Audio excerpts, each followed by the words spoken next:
Hello mga Kadonatics! This is a huge news. Napakalaki talaga. Bakit? Ang Hong Kong kasi secretly investigating the Marcoses. At dito nilabas ng mga ebidensya mga Kadonatics. Kasi may whistleblower mga Kadonatics kung saan nilabas yung mga ebidensya ng pagbenta ng 350 tons of gold. Grabe. Even Attorney Roque has stated this yesterday. Sabi niya, grabe tong news na to. Mga Kadonatics, hindi lang ang Hong Kong, kundi ang Japan din is investigating. But based on the evidences mga Kadonatics, you can judge it yourself. I can have my own judgment. You can have your own judgment. But I think it's payback time na sa mga process. God is not blind. God is not deaf to not be able to know these things. Kaya kayong gumagawa ng mga masasama sa taong bayan, mag-isip na kayo. There will always be a time for reckoning and this is one of it. Tara mga Kadonatics, panoorin natin ang video. Philippine Marcos family reported for money laundering in Hong Kong. Taiwanese businessman Mr. Eto, kita nyo mga papers na yan. Ito yung mga ebidensya. At ipapakita ko yan sa inyo through Newscast World. Makikita kasi natin itong mga papers at mga documents na to online later. Pern submitted evidence to the Anti-Money Laundering Department of the Hong Kong Monetary Authority in Hong Kong on the 14th of this month, reporting that the Marcos family of the Philippines was engaged in money laundering activities in Hong Kong in the name of bulk gold transactions. The Grabe amount of which was extremely huge. Mr. Pern said that the Hong Kong Monetary Authority has filed a special case. This case involves a large amount of gold trading. The whistleblower has Panoorin nyo yung mga papers na yan, documents, papakita ko yan sa inyo later. obtained evidence of a batch of 350 tons of transactions and obtained information on 18 bank accounts of the Marcos family around the world, involving deposits of more than $100 billion.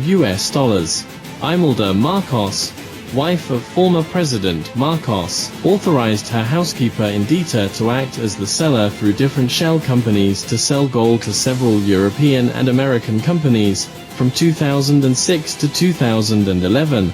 The transactions were arranged by the private banking department of HSBC in Hong Kong, and the whereabouts of the cashed funds are unknown.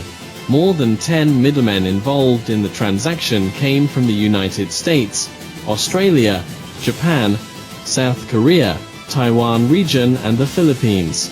And Mr. Pern was one of them. According to Mr. Pern, the Marcos family has held a huge amount of gold since the 1990s, far exceeding the normal commercial or personal holding scale, and has failed to provide proof of legal origin. The source of the gold is questionable, and there is sufficient reason to suspect that it is ill-gotten gains. According to Hong Kong's Anti-Money Laundering and Counter-Terrorist Financing Ordinance, CAP 615, anyone handling large amounts of property must perform due diligence obligations to ensure that the source of the property is legitimate. The family failed to fulfill this obligation, and is suspected of violating the law. Eto na, naglabasan na. Eto pa, papakita ko sa inyo yung mga documents na pinakita kanina sa video. Eto.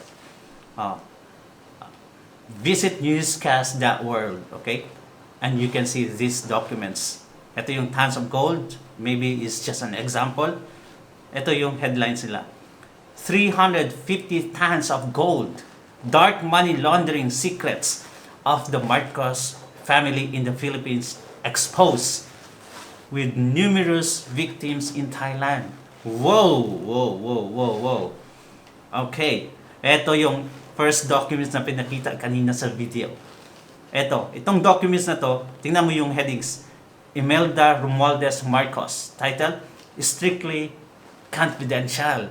Ang document na to mga Kadonatics, kung if you were not able to read it fully, patungkol to sa kanyang kasambahay na inutusan ni Imelda Marcos na magiging signatory mga Kadonatics sa pagbenta ng gold para hindi ma-involve ang Marcoses. These documents allegedly signed by Imelda Romualdez Marcos. Ito. Date February 12, 2009. Oh, Imelda Marcos. May signatory siya dito at ang saad dito sa letter, the letter of authorization in which Imelda Marcos authorizes her personal housekeeper to conduct money laundering transactions in Hong Kong. Oh no, no, no, no, no. At ano yung documents na yun? Yung the actual transaction? Ito yung actual transaction, mga kadonatics. Itong paper na to. Signatory dito, si Shirley Kwa Liang. Ito yung ipinangalan sa kanyang housekeeper. Pero ang totoong pangalan niya talaga is Miss Antonia Indita. Si Miss Antonia Indita aka Shirley Kwa Liang.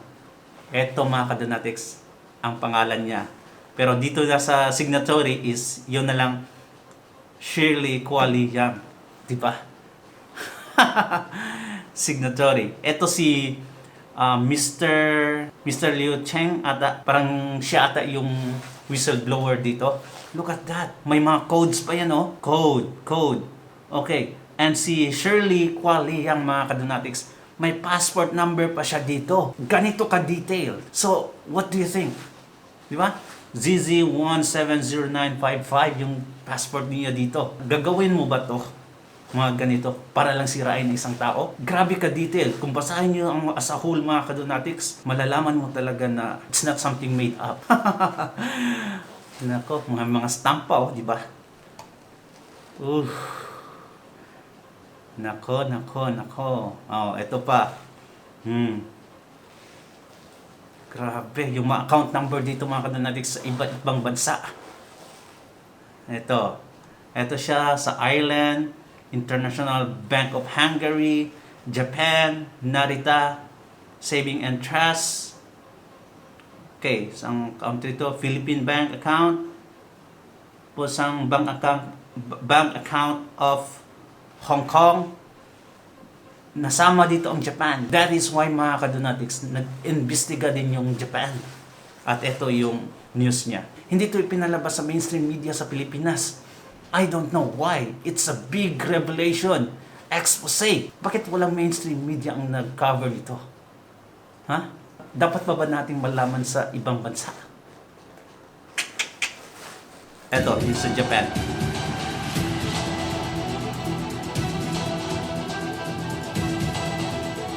Okay.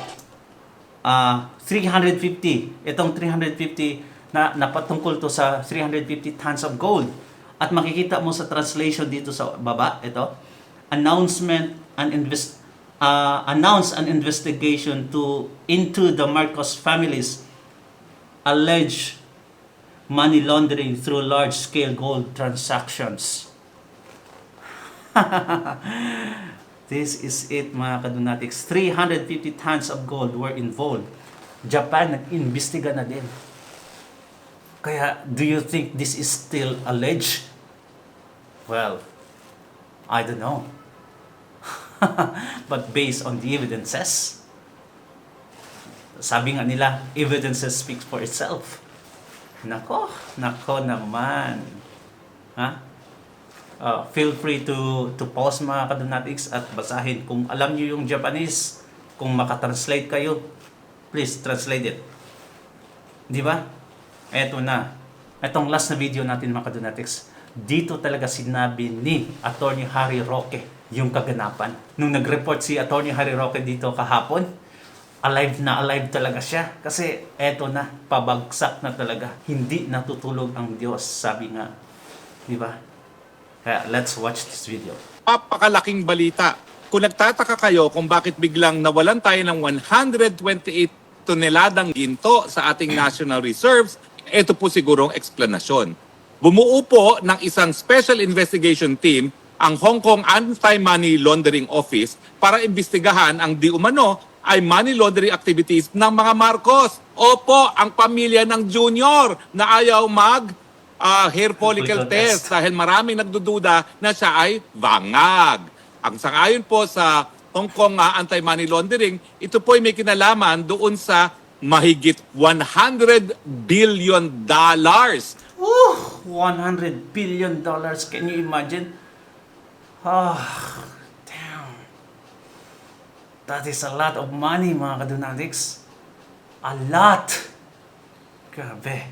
Na money laundering activities involving no less than 350 tons of gold deposit. Yeah, this is Mantakin it, nyo yan. 350 tons of At gold. itong mga aktibidades na ito ay nangyari between 2000.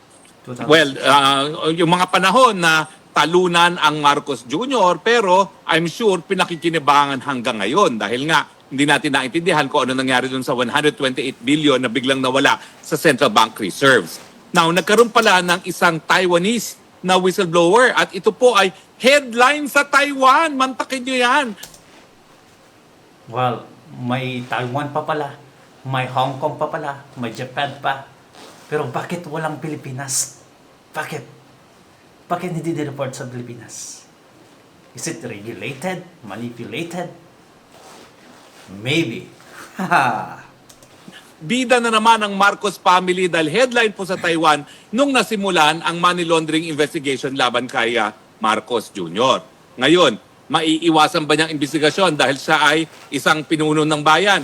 Hindi po. Wala siyang Kasi immunity maski dito. sa Pilipinas, meron siyang immunity sa prosecution. Pero hindi po yan immunity sa investigasyon.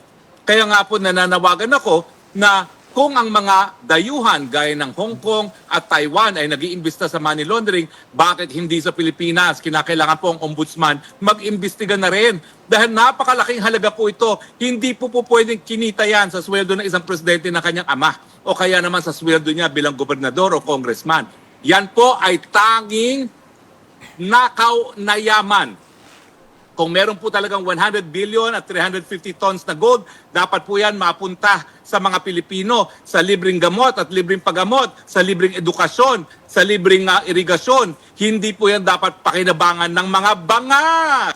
Tama talaga, mga kadunatics. Sabi kasi ng mga loyalists na mayaman talaga ang Marcoses kasi nabigyan sila ng gold. Ibinigay talaga ito sa kanila. Kasi yung senior, naging stewardship or siya yung naging keeper ng gold at in payment, binigyan din siya ng mga gold.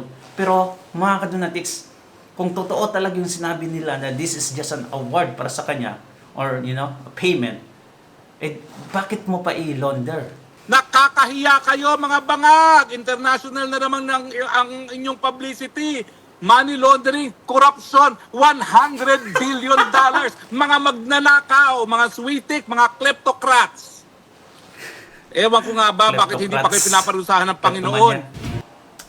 Well, mga kadunatics, what do you think with the overflowing evidences and allegations and investigations? Ano sa tingin mo, mga kadunatics? Is it true or is just an allegation? Is just a rumor?